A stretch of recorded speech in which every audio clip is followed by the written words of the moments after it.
The first thing I want to address is this understanding that you need to have with your product, your magazines, advertising in them, and the digital options. Your best chance to close a deal is always on the first presentation with the decision maker.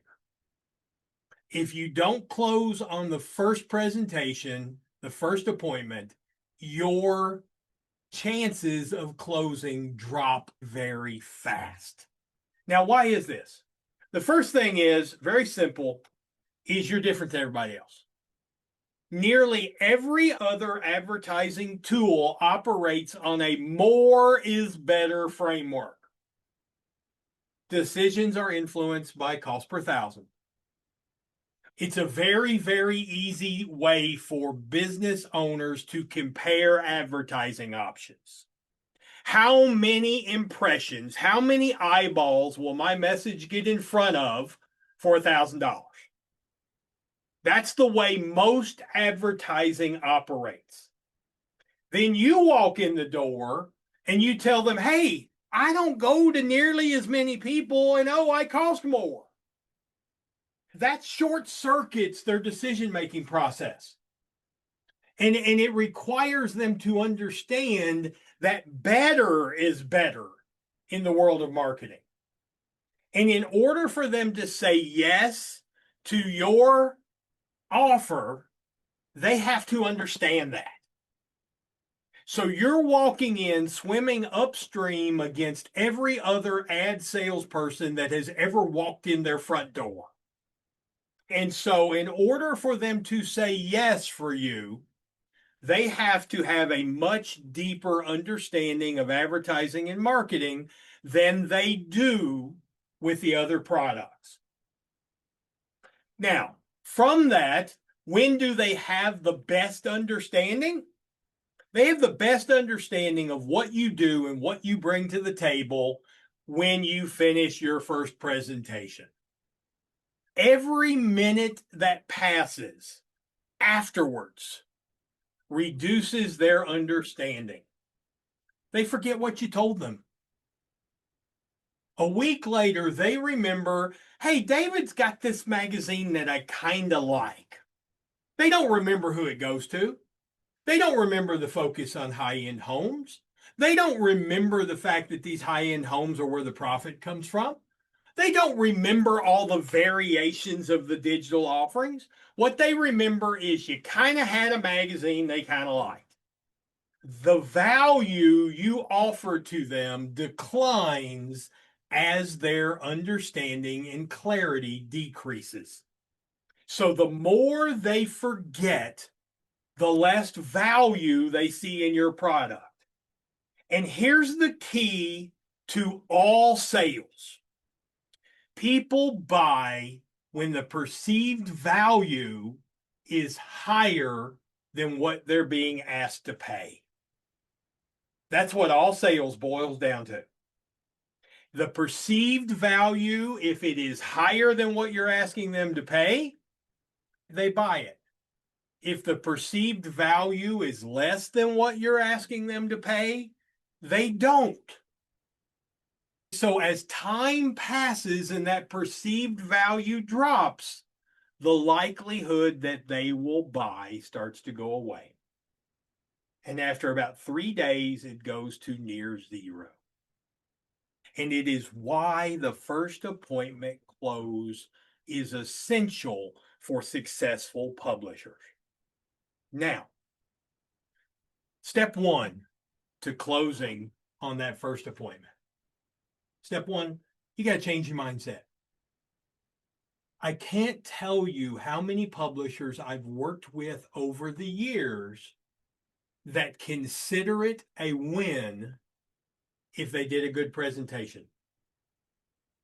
They consider it a successful presentation if the client likes the product. That's bullshit. You're there to get them in the magazine. Them liking the product is irrelevant. You doing a good presentation is irrelevant. Your goal is to put them in the magazine so you can help them grow their business. And you have to change that mindset. You got to expect to make a sale. You got to walk into every presentation saying, I'm going to leave here with a contract. And if your expectations are anything other than that, you are never going to be a top level publisher. Doesn't mean you're going to make a sale every time, but you need to expect to make a sale every time. Now, with that, you need to be honest with yourself. Now, what do I mean by that? If I were to poll everybody on here and ask you to tell me how many times you've done a presentation and the person has loved the product, they wanted to be in your magazine, and they said at the end, I need to check with my wife or husband. If I ask you all to list how many times that has happened, and then to tell me how many of those have actually resulted in a sale, I can tell you the answer is going to be near zero. It's going to be near zero. Now, even though you've done 100 of those and not a single one of them has said yes, you still tell yourself this is going to be the one that does. We picture him going home with all the materials you've leaving. After dinner, him looking at his wife and saying, hey, I've got something really important I want to show you. And he's going to sit down with his wife and he's going to explain every detail of what you showed. They're going to have this intense discussion about the goals of the business and how this marries with the goals of the business and how this is just ideal and what they've been looking for. And she's going to say, oh, that is awesome. Now, how many times do you think that actually happens that way? Versus how many times it goes like this. Hey, honey, I met with this magazine person today. They got this ad campaign. It's going to cost $1,200 a month. What do you think? Which one of those two scenarios is most likely? Well, we all know the answer to that. And the odds are neither one of them ever take place because the guy chickens out. He comes home and his wife's bitching about the dishwasher not working right. And he's like, ooh, now's not a good time to talk about money. I'll do it tomorrow. Next day comes along and she just had a rough day at the office and it's not a good. And eventually he's just going to say, well, I tell you what, I'll just tell them she said no. Because he knows what the answer is going to be. Now, that situation happens all the time. And we have to be honest with ourselves about it. When that person says, I need to talk to my wife, at that moment, you could kick them in the balls and not hurt your chances of closing a sale. Simple as that. Now, I'm not encouraging you to be violent with a customer, but I'm encouraging you to be honest with yourself enough to know that sale just died if you don't pursue it any further. And then finally, you have to remember your job is to help the client. Businesses that don't advertise don't survive. And you've got a tool that can help them survive. Being respected is far better than being liked. There are so many things that we learned in school growing up that absolutely do not apply to being an entrepreneur. And one of them is this desire to never rock the boat. That sort of mindset doesn't work in sales and it doesn't work in building a business. Sometimes you have to be willing to push back a little bit. When I say push back, I don't mean being pushy. So as we go forward, I think you're going to see how you can do this in a compassionate, I'm here for your business way, rather than a pushy way. Now, let's move on to step 2. You have to set yourself up for the sale. Because most publishers don't go in with the true expectation of making a sale. They don't really set themselves up for it very well. And so the first thing you want to do is you want to make sure you're meeting with people who can say yes. If I scheduled 100 appointments tomorrow and all 100 appointments were with the janitor, I'm not going to make sales. And so many times, because you're trying so hard to get presentations, you accept meetings with people who can't say yes. Because you get to say, hey, I lined up my appointments today, made my calls, got my appointments. Well, that ain't what it's about. Make sure you're either meeting with someone who can say yes, or if it is a larger business, someone who is in the direct path to someone who can say yes. Because obviously, when you're meeting with a hospital, you're not going to get in front of the CEO of the hospital for your first meeting. You're selling to get to the next level in the process for those folks. It has to be somebody who's capable of saying yes in some capacity. The second thing, make sure they know the purpose of the meeting. I see people all the time who basically kind of hide the fact that I'm coming by your place to sell you an ad campaign. Hey, well, I think it would be good if we meet together and maybe we can get to know each other, or I can see what you do and make referrals. No, they need to know that you're coming there because you've got something that can help their business and you want to show it to them.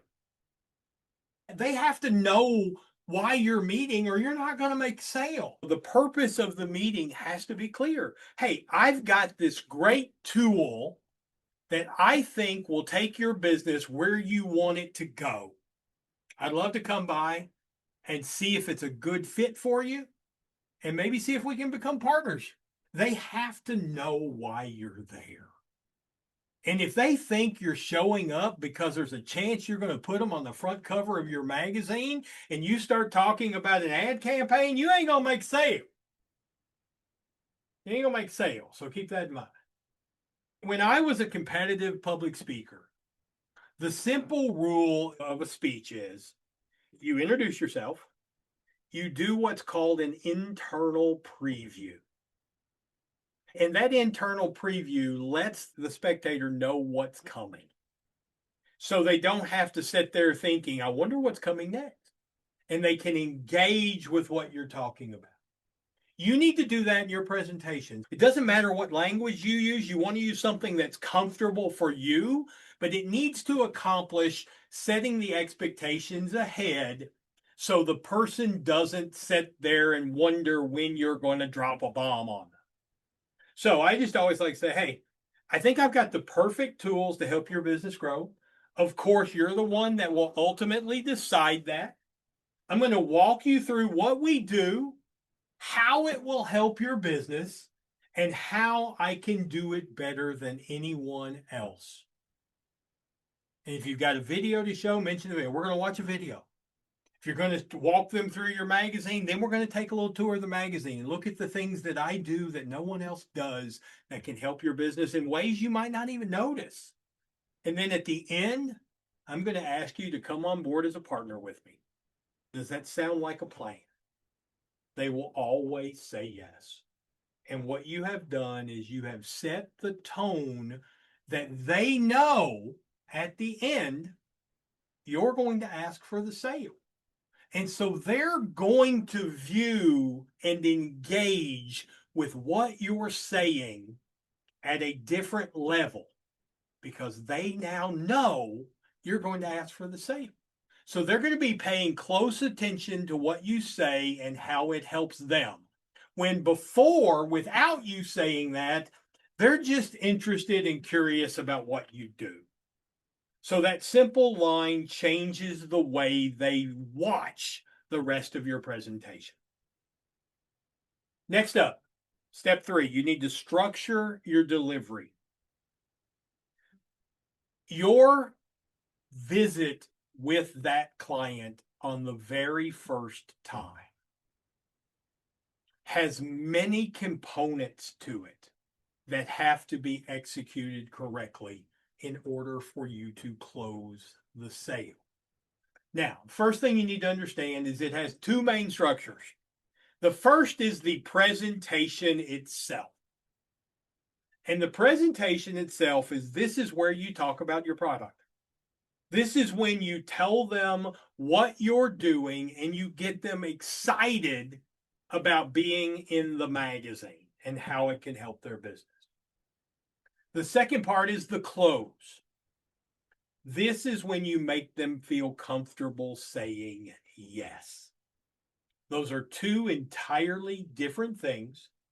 They serve two different purposes, and both of them have to be executed correctly in order for you to make the sale. The number one reason people don't buy from you is not because they don't like the magazine. It's not even because they don't have the money or it's too expensive. It's because they are so overwhelmed with information that they can't isolate and make out the value of what you're bringing to the table enough to justify the cost.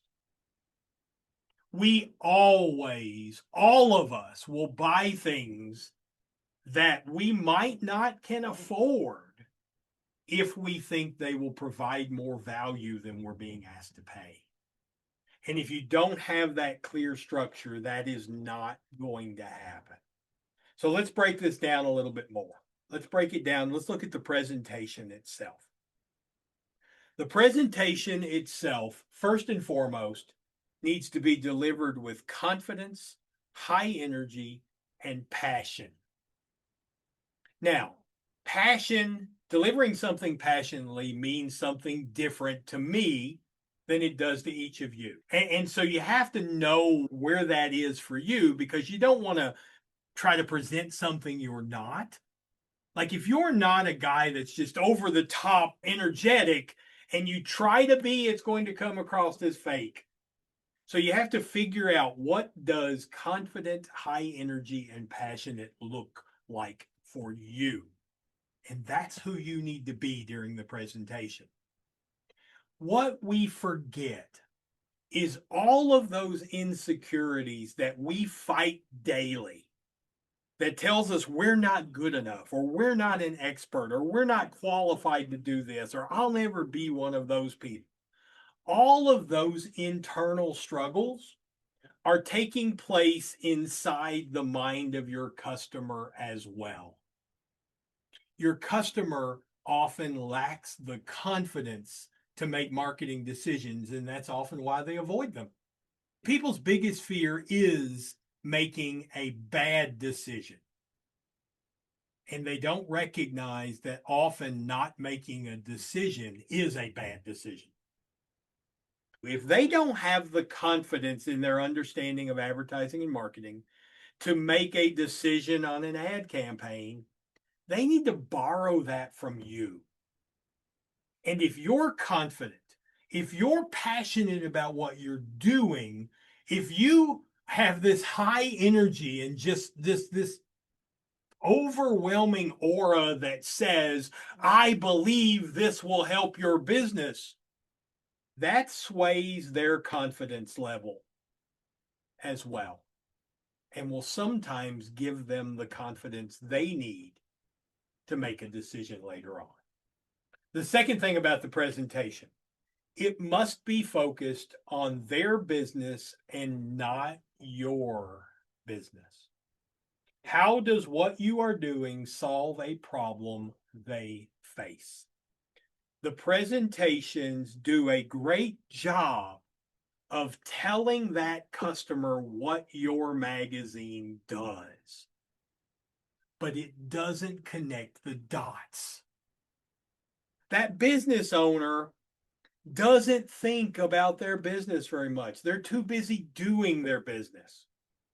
And so some things we will say, we know why that's good for them, but they don't. If your presentation is assuming that business owner understands the importance of a high-end homeowner versus somebody that lives in a trailer park, you might not be connecting the dots for them. You might not be making that connection. I hear people all the time in their presentation will say, This magazine is so loved in the community, and it gives them a chance to connect that with your business. They have no idea why that affects them. Their day-to-day operations don't depend on somebody liking them. So you have to make that connection and say, and the reason that's important is because if somebody connects you with these warm, fuzzy feelings from the magazine, when they need a plumber, you're the one they're going to think about because they think highly of your business. And that simple line there can be magical because it connects what you do with what they need. And we can never assume that that connection is being made by them. This is a general rule of thumb that I teach everybody to do. If you're using a slide presentation, or if you're using a handout, or whatever your tool is that you use to present your magazine, every slide or every bullet point needs to do three things. One, needs to explain the product. And all the magazine companies do an incredible job of this. The second thing it needs to do is it needs to connect the dot. What does that particular slide mean to that business? How does it connect to them? Why is it important? And third, it needs to detail how you do that differently or better than everyone else. And here's what we're trying to do. We're trying to brand that message in the mind of that customer. Branding requires repetition. If they've been told 20 times how this helps their business and 20 times that this is a better option than anything else out there, how much do you think that's going to influence their evaluation of value versus cost? It's going to change that equation tremendously. I'll just give you a good place where you can change your narrative. I don't know if all of you show the map of your coverage area and who gets your magazine during your presentation, but if you do, my guess is it goes something like this. Hey, this is a map of who gets my magazine. Everybody in this box right here will get my magazine. That includes St. Michael's, St. Philip's, and Colonial Estates. Probably something to that effect. What do you think that business owner notices first?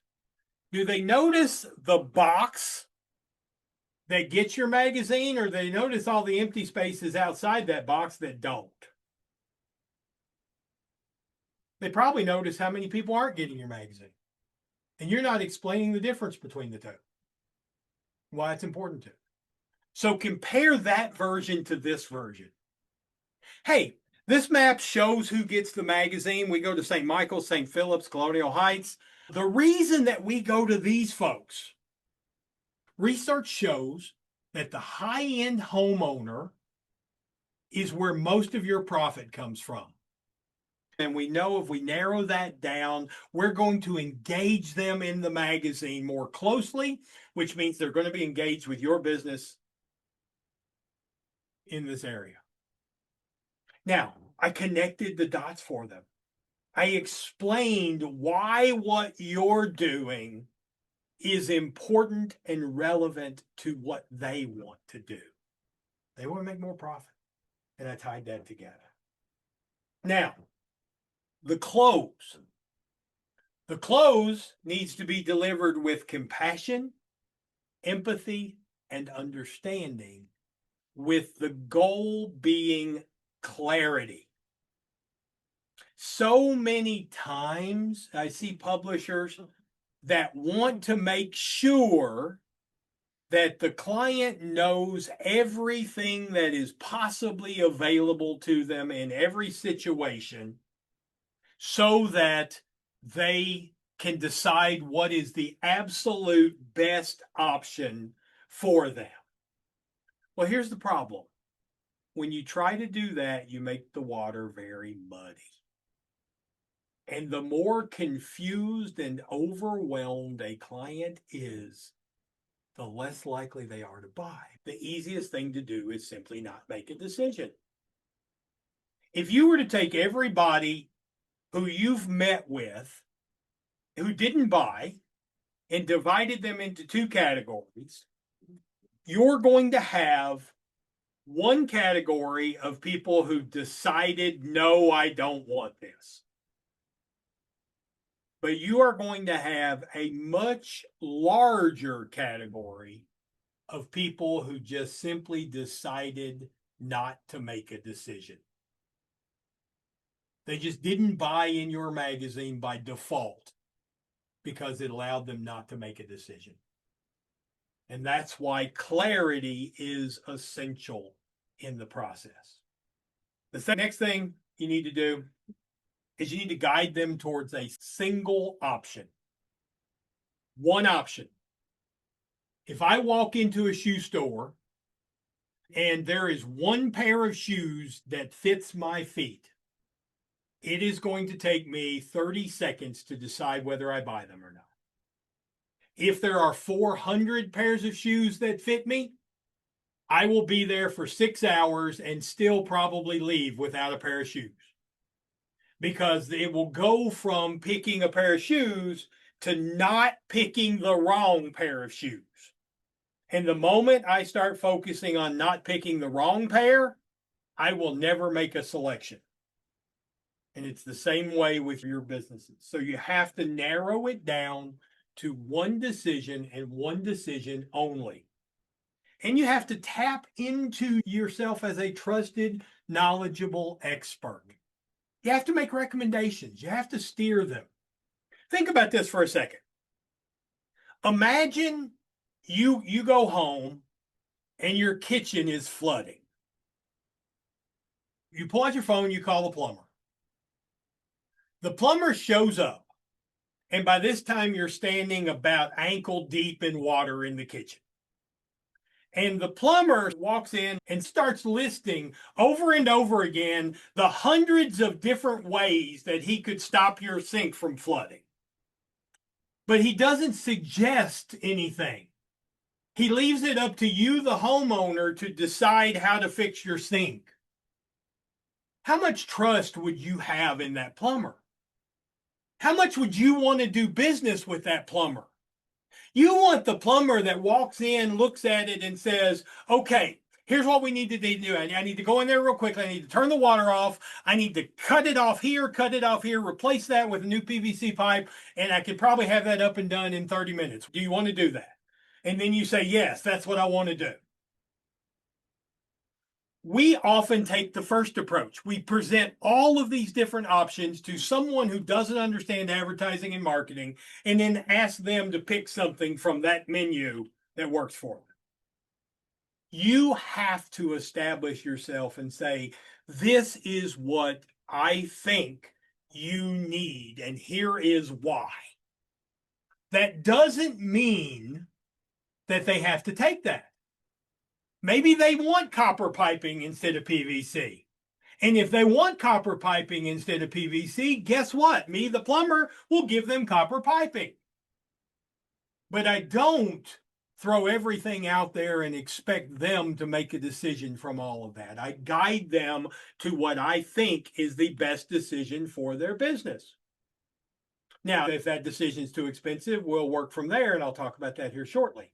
But you have to be the expert in that room. You just can't throw 8,000 options out to them and ask them without a background in marketing to pick one. And then finally, you have to ask for the sale. Here's the one thing I know. When I talk with a publisher and they tell me something like, I've done 25 straight presentations without a sale, I know this without any doubt whatsoever. They're not asking for the sale. Your product is good enough that if you just walked in and blindly butchered everything else and asked for the sale every time, you're going to make sale occasion. Now, the problem is most people who are in that situation think they are asking for the sale. If you ask them, they would say, yeah, I'm asking for the sale. But then you ask them one simple question. And this is a simple question I would ask all of you. What is your question that you ask when you ask for the sale. How do you ask it?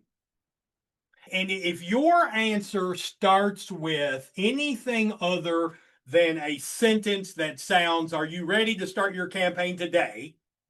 then you're not asking for the sale. If your immediate thought was, "It depends on the situation," you're not asking for the sale. If your immediate thought is, "Well, what do you think about this?" or "Do you think this is something that could help your business?" those are not asking for the sale. Those are ways of saying, "I don't have the gonads to ask for the sale, so I'm going to try to back end it and hope you buy anyway." Your closing question needs to be the same every single time. And mine was very simple. "Hey, are you ready to get started with this today so we can go ahead and start planning out your campaign?" It involved today, and it was a yes or no question. Let's go back and break this down into what this really sounds like. So, next up, you have to segue out of the presentation. Remember, the presentation is all about getting them excited about the magazine and helping them understand how the magazine solves a problem that they have. High energy, high passion. Then suddenly the close is about empathy and it's about simplifying. And so that is a drastic change.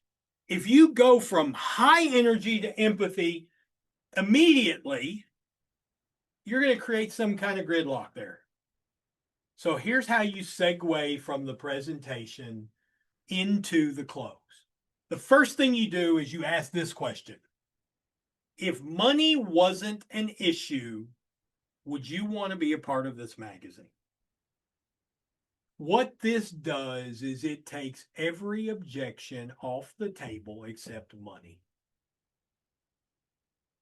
What this does is this eliminates everything but money from your future conversations with the club. And if they don't say yes to this, there's no use even trying the close. Just get up and leave. If you can't overcome this, then get up and leave, because there's no use going any further. They say yes, then you say your next sentence, and this one does a lot of the lifting. My job now is to find a campaign that will effectively grow your business at a price you're comfortable with. The word comfortable is powerful. The word comfortable makes people more comfortable. When somebody asks you, "Hey, what can I do to make you comfortable?" by merely asking that question, you loosen up a little bit. It takes a lot of pressure off that you're going to try to find something I'm comfortable with. Because when I struggle making decisions anyway, and you can relieve some of that pressure, makes things better. And we all know that from firsthand experience. The more pressure we feel, the harder it is for us to make decisions. Now, then you go to the close. First thing you have to do is choose an ad size. You have to establish an ad size early on, and then that ad size becomes the formation of your offers going forward. This can be a double-edged sword. If you start pressuring them to pick an ad size, you can remind them of how little qualified they are to make a decision. If they start to feel pressure, "Come on, just pick one, just pick one, just pick one, just pick one," then you're reminding them that they can't make this kind of decision. This is what the conversation that takes place in their mind at that point. "Man, I can't even pick an ad size. I don't need to be making this kind of decision." And suddenly they're not going to buy.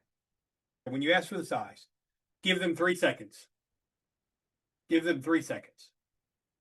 And if they don't immediately come back with something, say, "Hey, don't worry about it.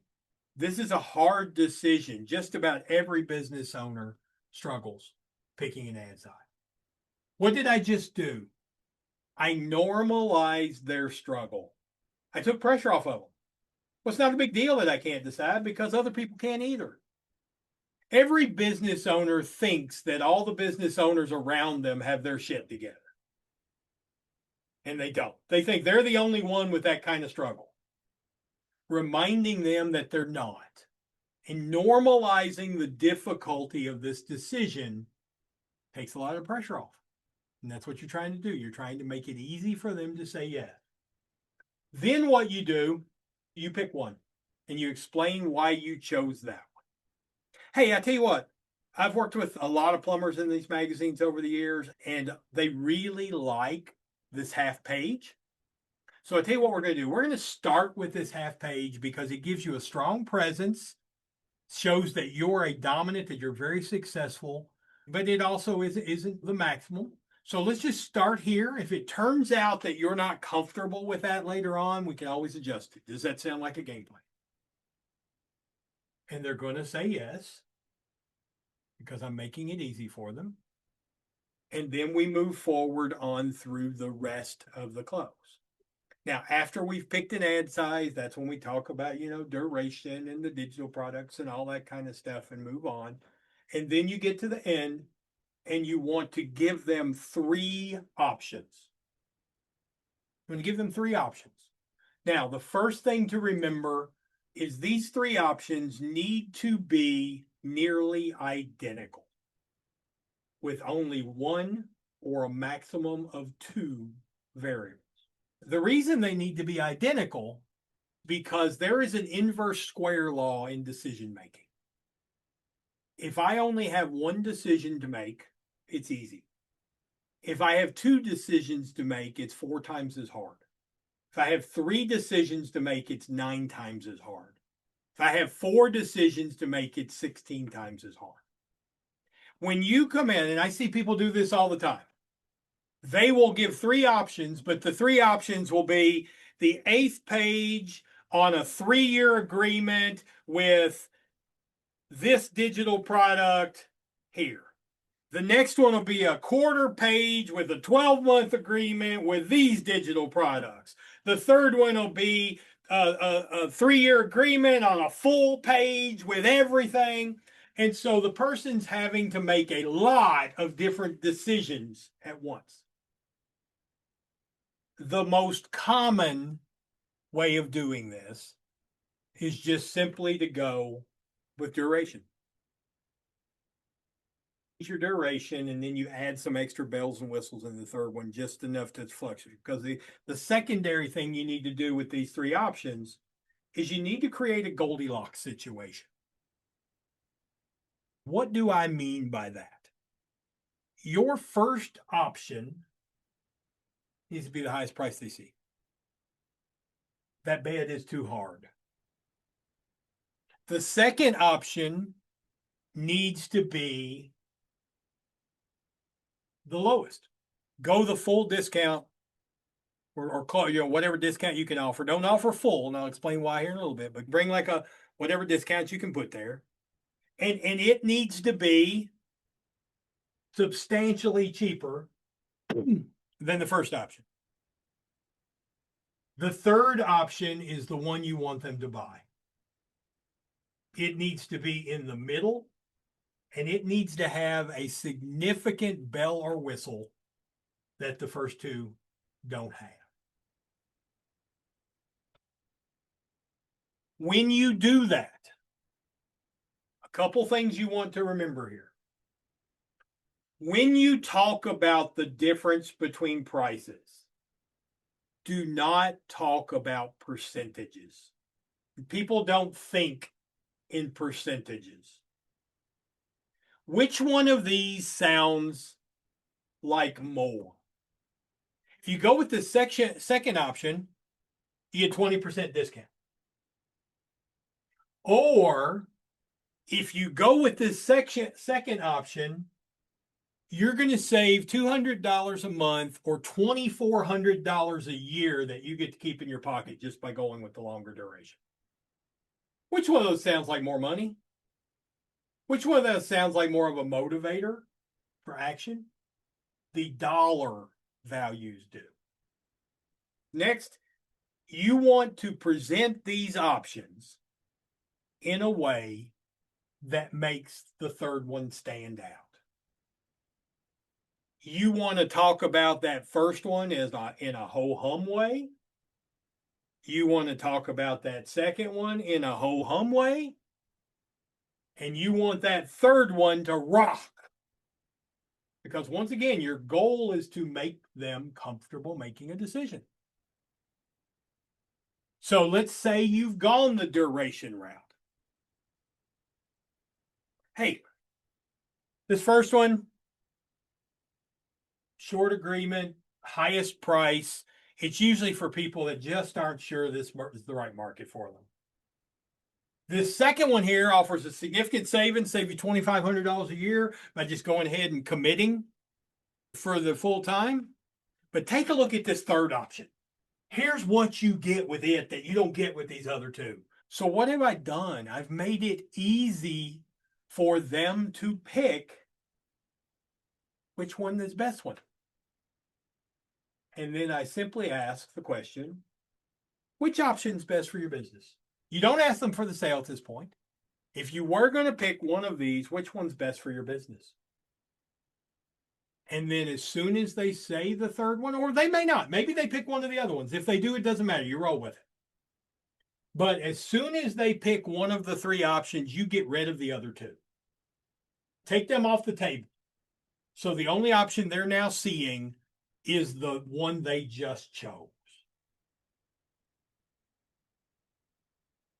So you've narrowed it down to one option, and now you're ready to offer your first appointment discount. Now, the reason you do it here is because it maintains your reputation and respect as a salesperson. A lot of times people will do this the wrong way. They'll ask for the sale. The person will come back and say, well, I don't know about that. And then they'll offer a discount. Well, if you buy today, I'll take $200 off. That's sleazy.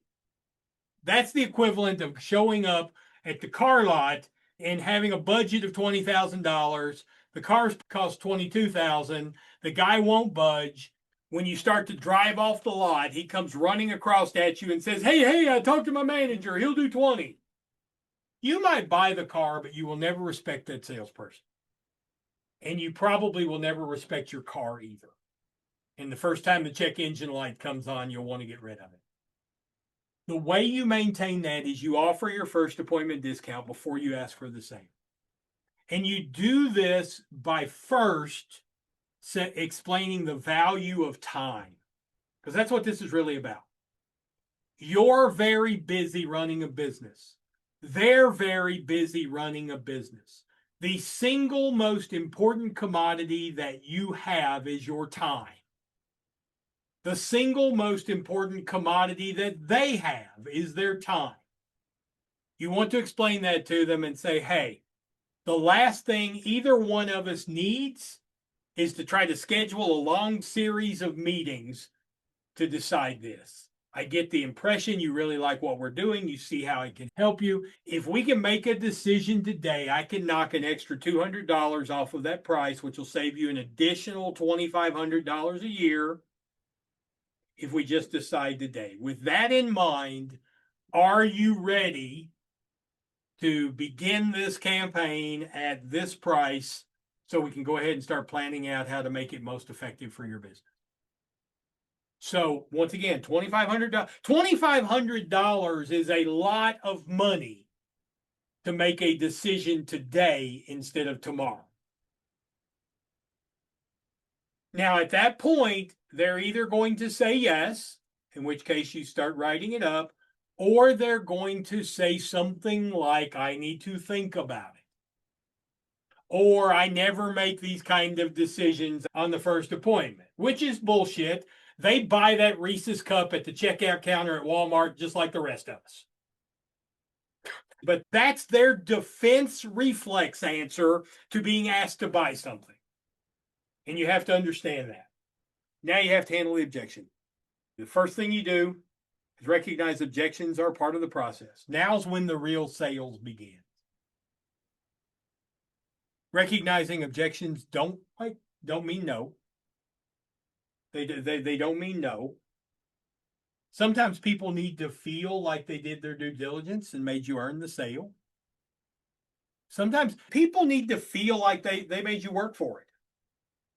They need to feel like they did their part to make sure this was a good decision. Most of the time, this is what objection's about. Sometimes they're embarrassed to admit the price is too high. And sometimes it's part of the negotiation process. Now, keep in mind, the easiest way that a business can make more money is to negotiate a better price from the vendor. If I can talk the vendor down $500, I just made $6,000 more a year profit for my business. I'm always amazed at how many people will start a magazine. And obviously, realtors are one of the big, most popular categories in all the magazines that you go after. So you go after a bunch of realtors in your community and you meet with them. And and then they come to me and say, every single realtor told me my price was too high. What's a realtor's job? A realtor's job is to negotiate prices on the homes they sell. That's their job.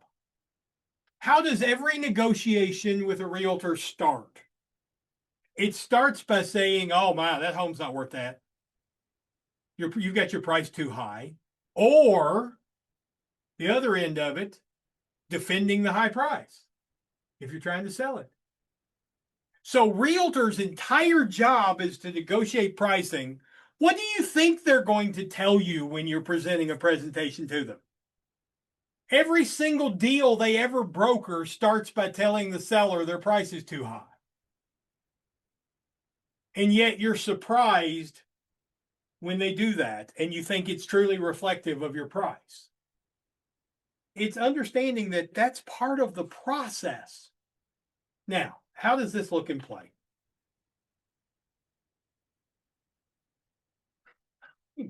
You have to first have the money conversation. And this is why that question that we use to segue from the presentation is so important, because you know this is a money issue and you have to have the money conversation. Now, what do I mean by the money conversation? Nobody likes to talk about money. If I went up to any of you and opened up a conversation about how much money you have in your bank account, you would be very uncomfortable immediately. And in essence, when you're asking somebody to buy, that's kind of what you're doing. And what happens is, if you don't have the money conversation on the first appointment, you will never have it. How many times, see if this situation sounds familiar to you. You meet with somebody that absolutely loves the magazine and what you're doing. They might have even started talking about what they're going to do with their ad design or what articles they might write. But they come back and say, well, but I just need to think about it.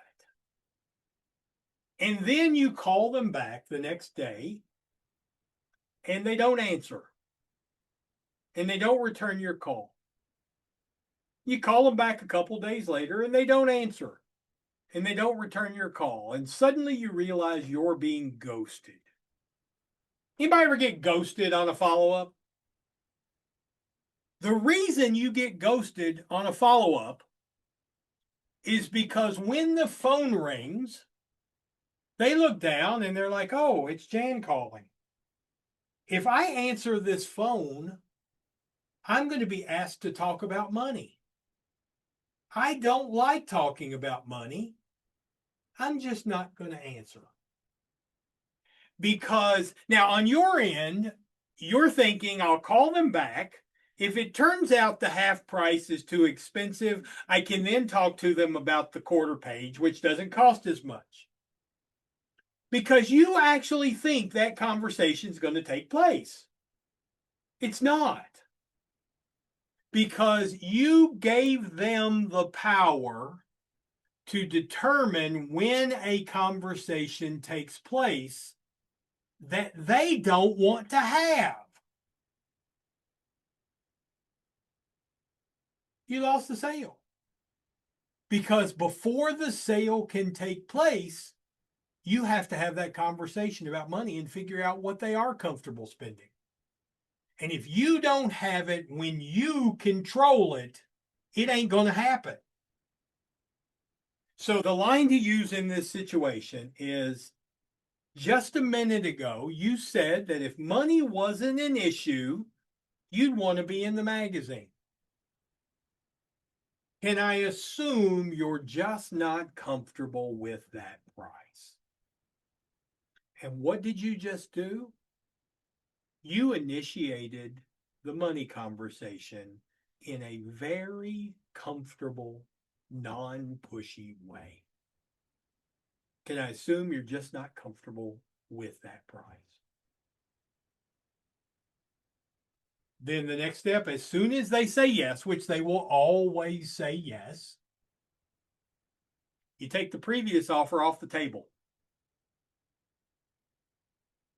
If they're not comfortable with that price for that offer, if they don't immediately recognize that the value of that offer is greater than the price they're being asked to pay, you take it off the table.